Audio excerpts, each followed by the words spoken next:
Assalamualaikum warahmatullahi wabarakatuh. Bismillahirrahmanirrahim. Alhamdulillahirrahmanirrahim.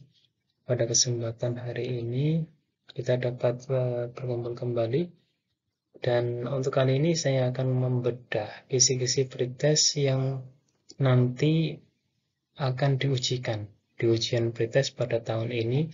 Dan alhamdulillah pada kesempatan ini mempunyai suatu peraturan yang sangat longgar.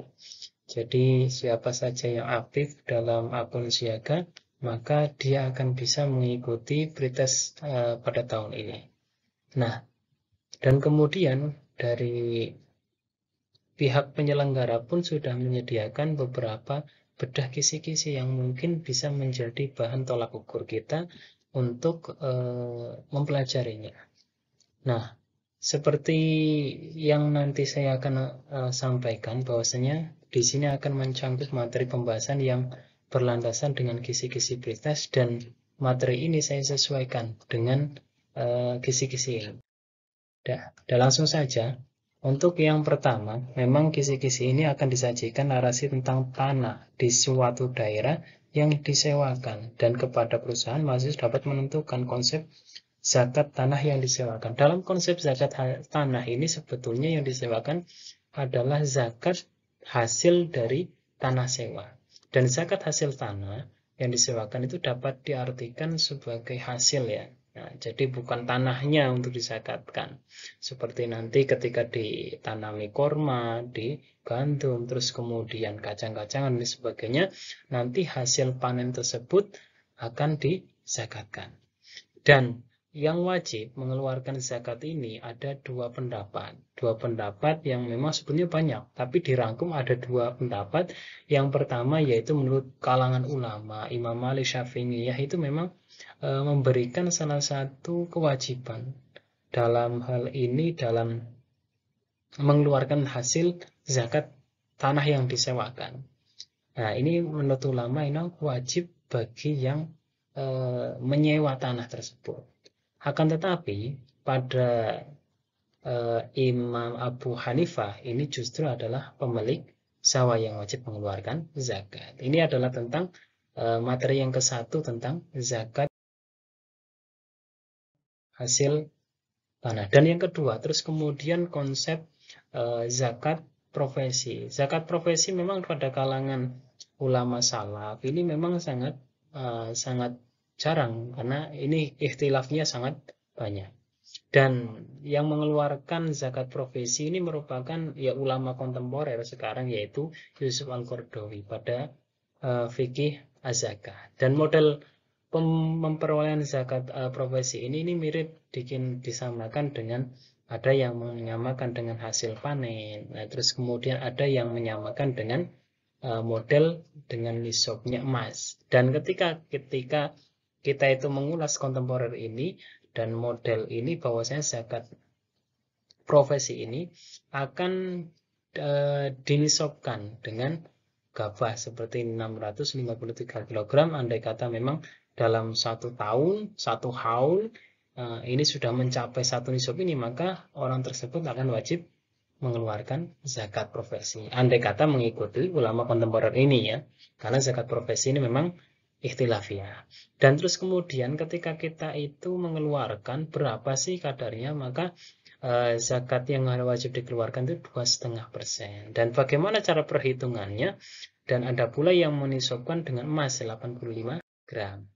Dan bagaimana contoh perhitungannya? Perhitungannya nanti zakat profesi ini adalah ketika seseorang itu mempunyai hasil ataupun masukan. Nah, terus kemudian masukan tersebut di dalam satu tahun itu sudah mencapai satu nisab. Nah, tapi satu nisab itu diambil dari mana? Ya dari orang tersebut, dari seluruh gajinya itu dikurangi dengan beban yang dia contoh beban pokoknya, terus kemudian ada cicilannya, itu dikalkulasikan dan dikurangkan, dan sisanya ketika sudah mencapai satu nisab baru bisa mengeluarkan.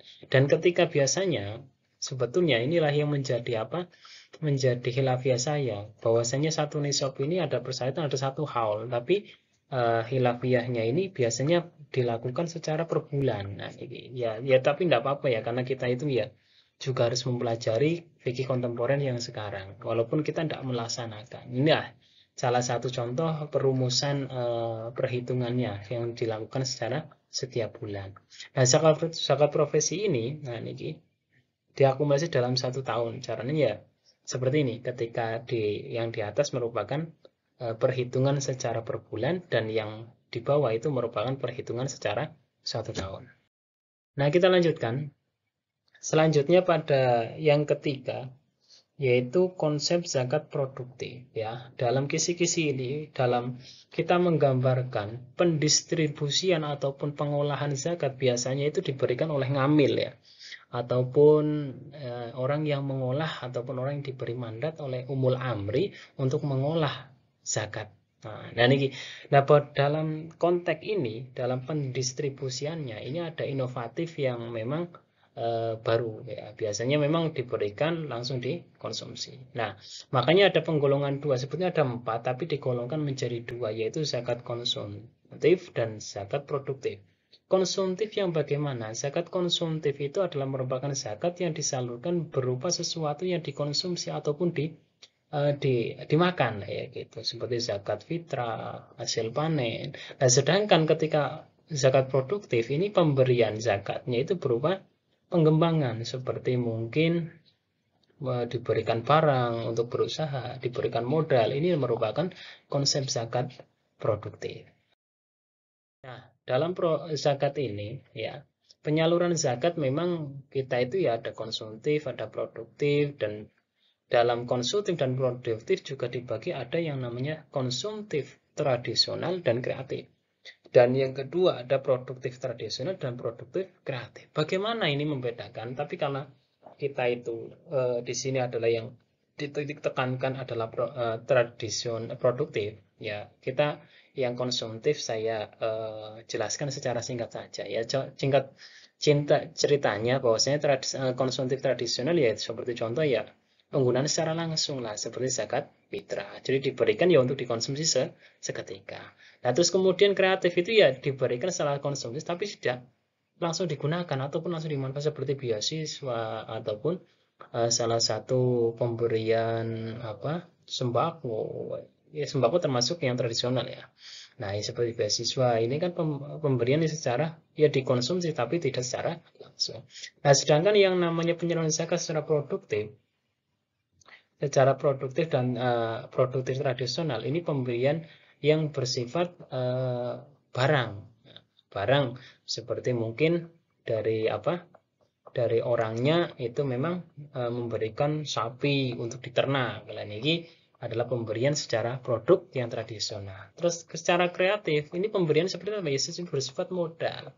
Saya zakat silakan untuk diolah. Ini adalah salah satu penyaluran zakat, konsep penyaluran zakat. Nah, terus kemudian pada kisi-kisi yang nomor 4 juga dijelaskan bagaimana cara pembagian zakat untuk masjid. Yang kita tahu dalam mustahik ini memang dalam mustahik zakat itu memang diberikan kepada 8 golongan ya. 8 golongan itu ya siapa saja ya? Fakir, miskin, amil, mu'alaf ya, hamba sahaya, terus gharim, terus wasfisabilillah dan ibnu sabil. Nah, dalam 8 golongan ini, pemberian zakat untuk masjid sebetulnya tidak ada. Nah, tapi karena ya kita olah lagi, fikih yang kita kaji adalah fikih kontemporer. Nah, sehingga banyak ulama-ulama zaman sekarang itu mengkinayahkan bahwasanya pemberian zakat untuk masjid itu merupakan salah satu yang diperbolehkan. Ya, ini adalah ulama kontemporer ya.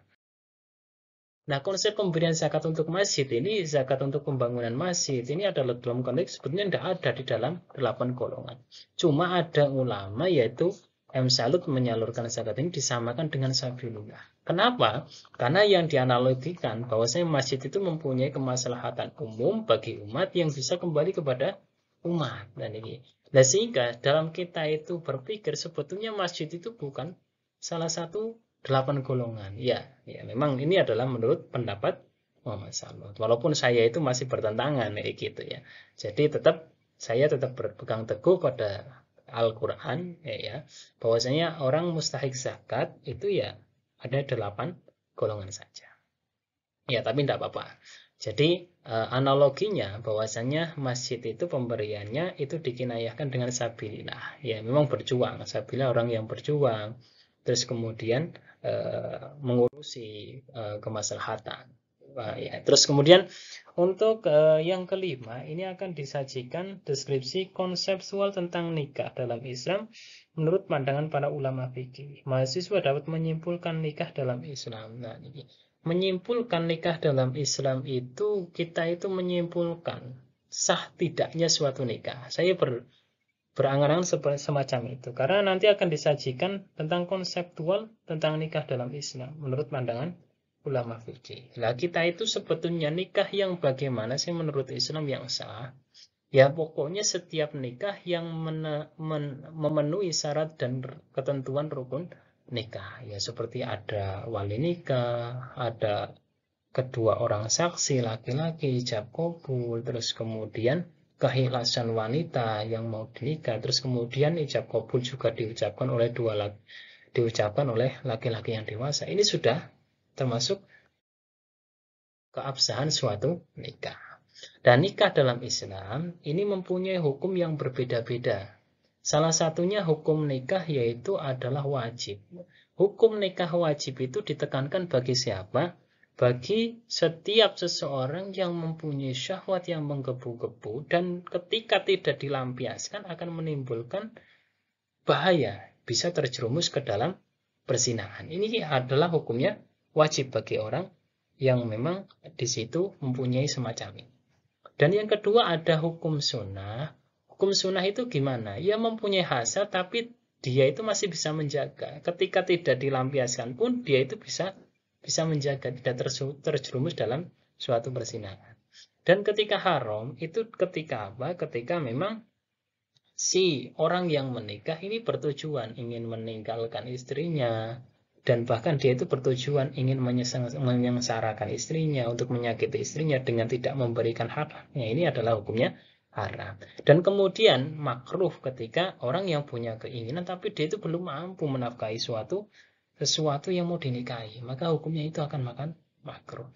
Dan mubah jika pernikahan itu dilakukan oleh orang yang memiliki kemampuan dan keinginan, akan tapi jika tidak pun dia itu bisa menahan dirinya. Nah, ini jika pernikahan dilakukan orang tersebut juga tidak dilakukan, ini tidak akan menelantarkan. Ya inilah makanya dia itu mau menikah ataupun enggak itu tidak ada imbasnya. Artinya tidak membuat kemaksiatan ataupun yang lain sebagainya. Maka ini hukumnya mubah, dan mubah itu merupakan hukum asal dari nikah.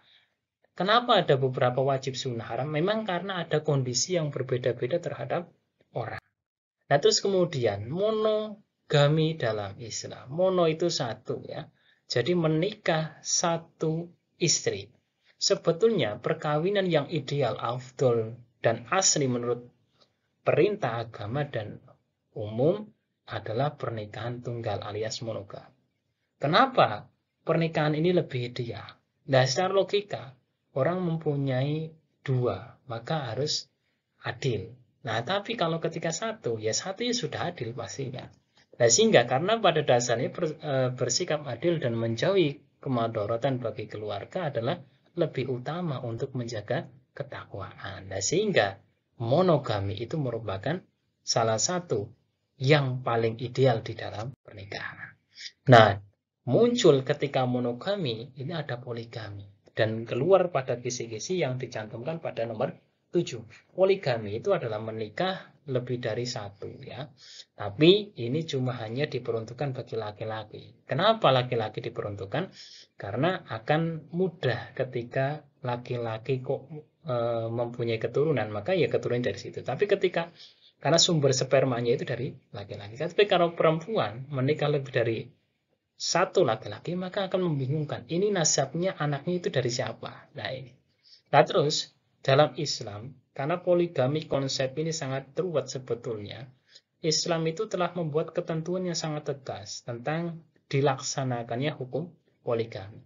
Nah, yang pertama, poligami itu dibatasi, tidak boleh lebih dari 4 orang istri. Nah, pertanyaannya kenapa sih yang namanya Nabi itu lebih dari 4? Kan lebih dari 2 kali 4 nih ya, 8. Ya karena Nabi itu menikah atas dasar memang dia itu diperintah.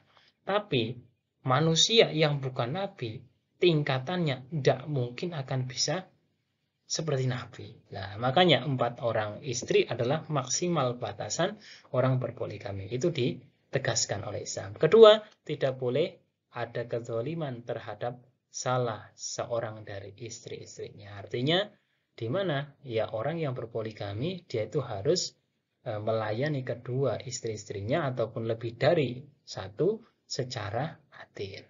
Yang ketiga, suami harus mampu memberikan nafkah kepada istri-istri dan anak-anaknya. Inilah salah satu dari kita itu berpoligami itu sangat sulit. Ya. Terus kemudian masih dalam masalah nikah yang tercantum pada nomor 8, dalam kisi-kisi kita itu dijelaskan bahwasanya diberikan narasi kasus di satu daerah terkait akad nikah mut'ah. Nikah mut'ah itu apa? Nikah yang dibatasi oleh waktu ya. Sebetulnya kawin kontrak ini ya, sebetulnya kita itu berpendapat bahwasanya ini haram karena di dalam nikah itu tidak ada batasan waktu. Tapi pada zaman Nabi itu memang sudah diriwayatkan oleh Imam Muslim bahwasanya ada seorang Nabi yang memang kuat imannya dan dia itu sangat takut terhadap kemaksiatan. Dan kebetulan dia itu berjuang di dalam peperangan, terus kemudian dia itu tidak membawa istri, sehingga dia itu mengeluh karena dia itu mempunyai syahwat yang ingin dilampiaskan. Terus dia itu bertanya, andai kata ini tidak bisa disalurkan, maka bisa maksiat. Nah, dia itu bertanya kepada Nabi, Nabi, apakah boleh mengebiri diri saya? Karena saya itu takut nanti ketika tidak dikebiri, saya itu akan berbuat zalim. Dan kemudian karena dengan permasalahan tersebut, Nabi itu langsung memberikan salah satu kerusuhan ataupun keringanan kepada orang. Ya, silakan untuk menikahi dalam suatu waktu yang sudah ditentukan. Tapi dalam sahabat Umar bin Khattab, pernikahan praktek nikah mut'ah ini sangat dilarang. Karena konteksnya itu beda dengan sahabat Nabi yang mempunyai kekuatan iman. Sampai dia itu ingin solusi terakhir adalah mengebiri dirinya. Nah, ini adalah salah satu perbedaannya. Nah, sehingga akad ini adalah akad yang diharamkan karena pernikahan itu tidak boleh dibatasi dengan waktu. Ketika dibatasi waktu nanti kasihan satu keturunannya, kasihan kedua kepada istrinya, kayak gitu. Ya, inilah